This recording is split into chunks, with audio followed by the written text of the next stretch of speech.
tepatnya di Desa Kawengen, Kecamatan Ungaran Timur.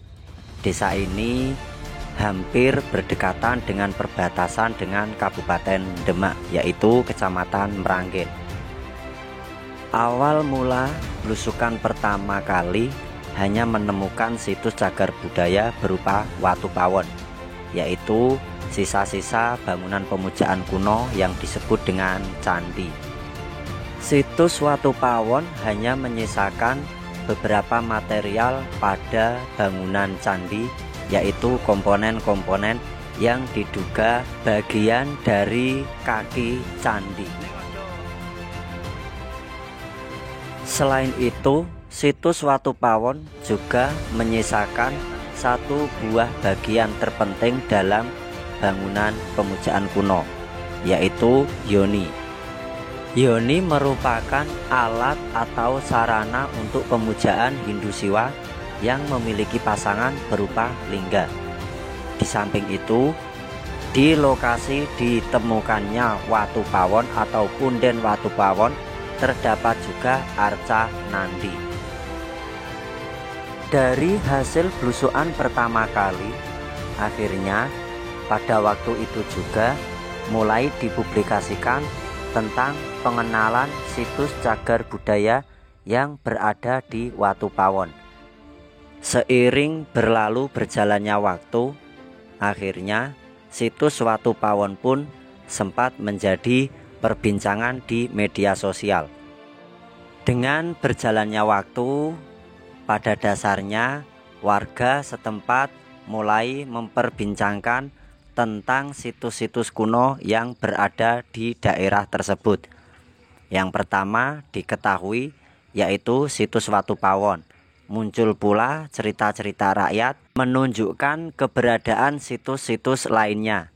Sama halnya seperti yang saya ketahui pada akhir-akhir ini. Di antaranya, satu, selain Watu Pawon ada juga Sawah Mboto. Jika dilihat dari kontur tanah, Sawah Mboto merupakan salah satu tempat lahan produktif atau area persawahan yang berbentuk bukit. Lewat cerita rakyat dan penelusuran yang saya lakukan, memang Sawah Mboto merupakan potensi yang menunjukkan bahwa di lokasi tersebut pernah berdiri bangunan pemujaan kuno, yaitu berupa candi.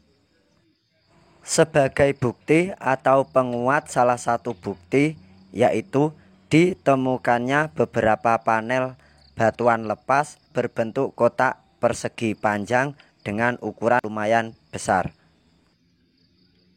Tidak banyak, hanya beberapa yang ditemukan di lokasi tersebut. Berikutnya yaitu situs sumur watu. Untuk sumur watu ini belum bisa ditentukan itu situs ataukah memang buatan baru, karena kondisinya belum dapat diketahui, juga keberadaannya yang lumayan jauh dari situs Sawah Mboto. Untuk akhir-akhir ini yang saya ketahui yaitu beberapa sendang yang terdapat di Desa Kawengen, tidak jauh dari lokasi situs Watu Pawon. Dan sendang gede ini merupakan sebutan dari warga Desa Kawengen. Terdapat beberapa batuan komponen-komponen lepas yang sengaja ditata ulang di bagian dinding-dinding samping kanan kiri sendang. Batuan-batuan atau material tersebut lumayan memiliki jumlah yang cukup banyak, dengan bentuk kotak persegi panjang, memiliki lis atau pelipit pada bagian tertentu. Saat menggali informasi tentang keberadaan sendang kuno ini atau yang disebut dengan sendang gede, saya menemui warga sekitar yang bernama Bapak Sadono dengan Bapak Sayani. Beliau berdua bercerita tentang bagaimana keberadaan dan bagaimana kontur bangunan sendang tersebut pada masa lampau. yaitu pada masa beliau masih muda. Jika menurut keterangan yang saya pertanyakan dengan keterangan atau jawaban dari beliau berdua, memang beberapa dari material bangunan sudah diubah sepenuhnya, hampir mendekati 85%.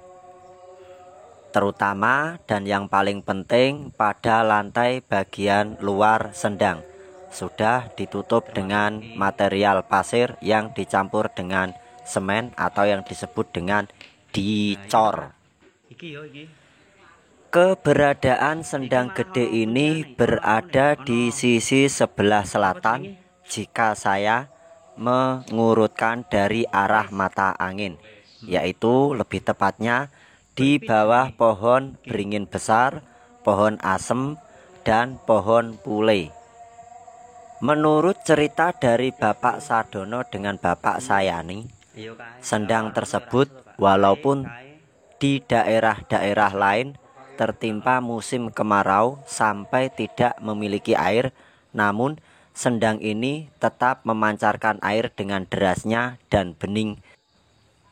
Saking beningnya bahkan kedalaman mencapai 2 meter, dari luar pun sampai terlihat dasar lantai dalamnya. Sendang kuno atau sumber mata air yang sengaja dibuatkan penampungan oleh orang-orang zaman dahulu. Fungsi daripada sendang tersebut adalah untuk aktivitas kesehari-harian oleh masyarakat atau peradaban kuno sekitar ratusan tahun yang lalu. Jika menurut mitologi keyakinan Hindu kuno, sendang merupakan sumber kehidupan. Di lokasi sendang seharusnya juga terdapat lingga yoni yang merupakan sumber kesuburan.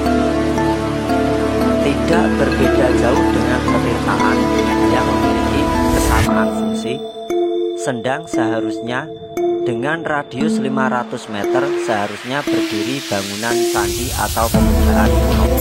Namun untuk bangunan